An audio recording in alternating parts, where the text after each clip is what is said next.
როდის მიდის ადამიანი ფსიქიური აშლილობის პირზე, მაგრამ ამას ვერ ხვდება. და ხშირ შემთხვევაში გარშემოყოფებიც არ ერევიან თქვენ საქმეში, იმიტომ რომ რაც უფრო ცუდად იქნებით, მათთვის ესეც უფრო კარგი იქნება. პირველი, თუ გამოვრიცხავთ ჩვენ ჯადოს, ნეკრომაგიას, საგვარეულო წყევლას, რასაც მართლა მიხავხართ ფსიქიურ აშლილობამდე, თუ ეს ვერ გაიგეთ, ერთ დღეში და ორ დღეში არა, ეს არის წლები, თქვენ შეიძლება გათხოვდეთ, დაგინგრეთ ოჯახი, კიდევ გათხოვდეთ, კიდევ დაგინგრეთ ოჯახი, ვერ აწყოთ თქვენი ცხოვრება, ხო, სხვადასხვა ადამიანს სხვანაირად მოქმედებს, ზოგზე ოჯახი ესხური, ზოგი ლუდომანი ხდება, ზოგი ნარკომანი ხდება, ანუ ვერ გაიგებთ, ხო? ზოგი ავარიაში იღუპება, ანუ ვერ გაიგებთ. ფსიქიურ აშლილობამდე მიყავხართ თქვენს არასწორ ცხოვრებას, რასაც ჯადო აკეთებს, მაგრამ თუ მაგალითად და ადამიანს არ აქვს ჯადო.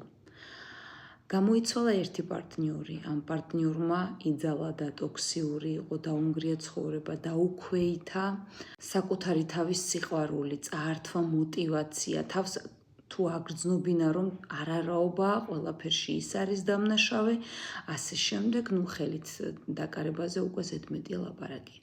კარგით, თქვათ, გამოერიდეთ ესეთ ადამიანს, მეორე ადამიანი თქვენზე ძალადობდა, ეს ფსიქოლოგიურად. ფსიქოლოგიური ძალადობა არ არის მხოლოდ ადამიანმა გიყვიროთ რაღაცა, ხო?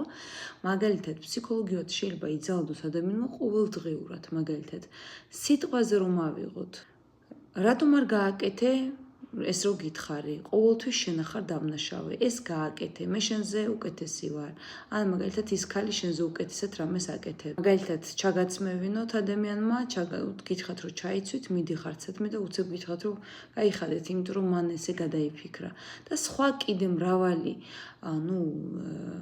სასტიკი მეთოდები, რომლებზეც ახლა მე აღარ ვილაპარაკებ. მსგავსი თუნდაც სექსუალური მეთოდები, ხო? მსგავსი ცხოვრება თქვენში ტოვებს ძალიან ცუდ კვალს. ფსიქიურად გშლით, მუდმივად გაყენებთ შიშის რეჟიმში. შიში არ არის აუცილებლად გეშინოდეთ, რომ ვიღაც რაღაცას ჩაგარტყავს, არა, რომ მუდმივად შენახარ დამნაშავე, ან მუდმივად ნერვები მოგიშლება, მოდი ახლა თბილად დაველაპარაკო, რომ ხასიათი არ გაუფუშდეს და მე ჩხუბი არ დაიწყოს და ამასობაში თქვენი ცხოვრება ფუჩდება. ამიტომაც არის, რომ ადამიანებს სულ მე მოვუწოდებ გაიკეთონ წმენდის რიტუალი. რათა თავისი ტვინი, გონება, გზა გაისუფთავონ, გაიხსნან და სუფთა ფურცლიდან დაიწყონ ცხოვრება, იმიტომ რომ ძველი ტოქსიური ნარჩენი თავის გზას გამოავლენს როგორც ფსიქიურად, ასევე ფინანსურად, ასევე ჯანმრთელობის